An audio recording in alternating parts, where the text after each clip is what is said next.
Today we are going to talk about sample space. Sample space is a way to list all the possible outcomes in an experiment. So now we're going to look at our first example. What are the total outcomes of tossing two coins? Each coin has two outcomes, heads or tails. We're going to use a list to show the possible outcomes.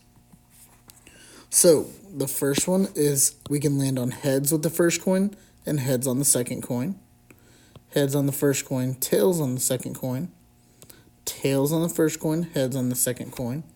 Then tails on the first coin, tails on the second coin. So a total of 1, 2, 3, 4 possible outcomes. The list shows first coin heads, second coin heads. So here we have first coin heads, second coin tails, first coin tails, second coin heads, first coin tails, second coin tails. So here we have a table that represents it, a tree diagram that represents it. So we're going to keep looking. Each coin has two outcomes. We multiply the number of each outcome to get the total number of outcomes. So coin 1, it can land on either heads or tails, so that is 2 outcomes. Coin 2 can land on either heads or tails, so that's 2 outcomes. 2 times 2 is 4. So we can see there's a few different ways that we can get to our total number of outcomes. We can list them out, we can look at a table, we can look at a tree diagram, or we can multiply. So now we're going to look at example 2. List all the outcomes possible when rolling 2 number cubes. Make a table. We're going to fill in the missing parts. This is another way to create a sample space. So we look at this first column. The column says it represents the number rolled on the first number cube. Over here we see the row heading represents the number rolled on the second number cube. So up here is the first number cube. So every first number should be 1. Every number in this column, the first one should be 2. Here the first number should be 3. So on and so forth until we get to the end. Now that we have all that filled in, now we need to do the rows. So this again says the row heading represents the number on the second cube. So we need to fill in the second numbers for this row right here. Everyone in this top row should have a 1 as a second number. Same for the second one. This should have 2s. This should have 3s. 4s. This should have 5s. And the last one should have 6s. So now let's continue. 6, 2 in the table. So let's find 6, 2. 6 is the first number. 6, 2, right here. 6, 2. 6, 2 in the table means that the first number cube showed. So our first number cube is the first number, so 6. And the second number cube, which is our second number, would be 2. How many outcomes are shown in the table? So we're wanting total number of outcomes.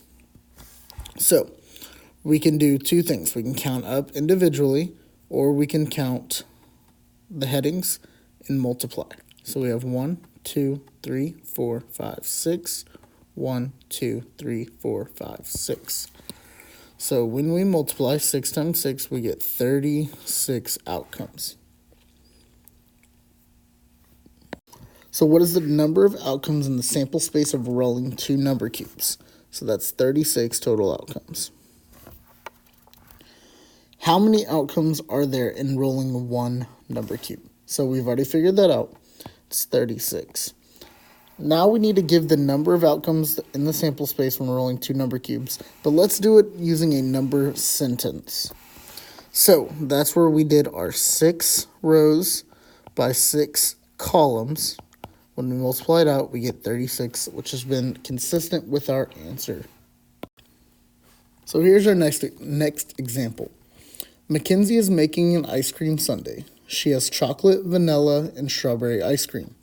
She has hot fudge, caramel, and butterscotch toppings. Which list shows all possible outcomes if Mackenzie plans to make her sundae with one kind of ice cream and one topping? So using what we learned on our last slide, we're going to try to figure out the total number of outcomes. So we have 3 total ice creams, and we have 3 total toppings.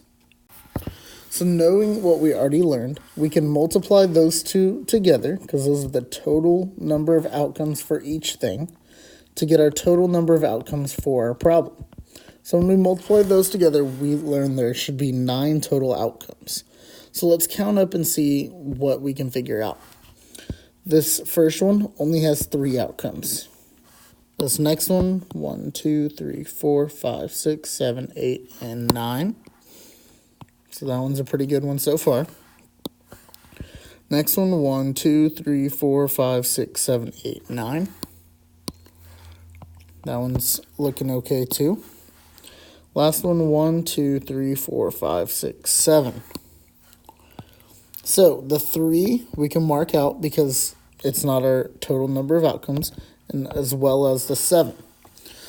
So now that leaves us 2 different answers.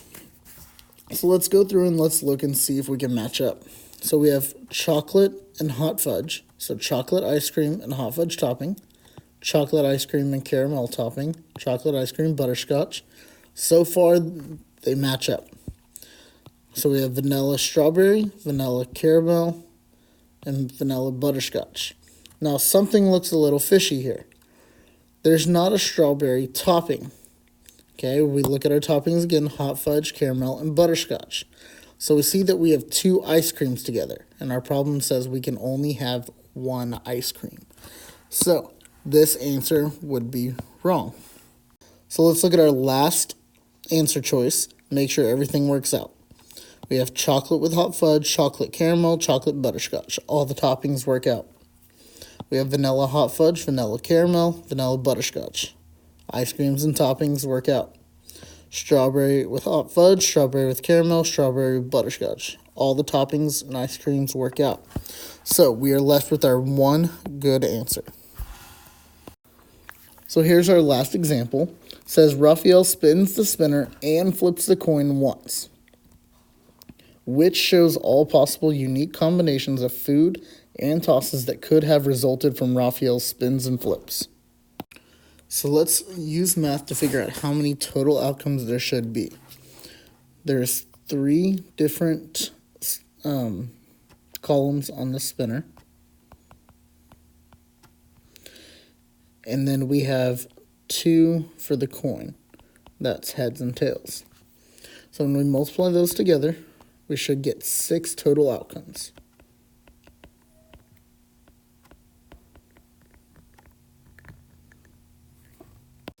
So now let's look at our answer choices and see if we can get rid of a few.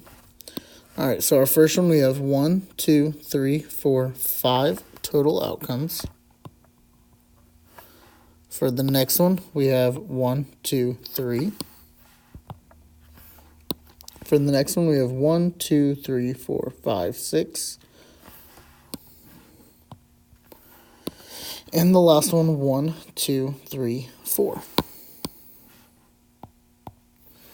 So just based on the number of outcomes, we can go ahead and eliminate most of the answers that are incorrect, if not all. So 5 does not meet our 6 number, 3 does not meet 6, and 4 does not meet 6. So we are left with one answer choice, but let's go ahead and make sure that it matches up. We have pizza with heads, hot dog with heads, burger with heads. That meets the 3 different things on the spinner. Now pizza with tails, hot dog with tails, burger with tails. So far, everything matched up. This looks like our correct answer.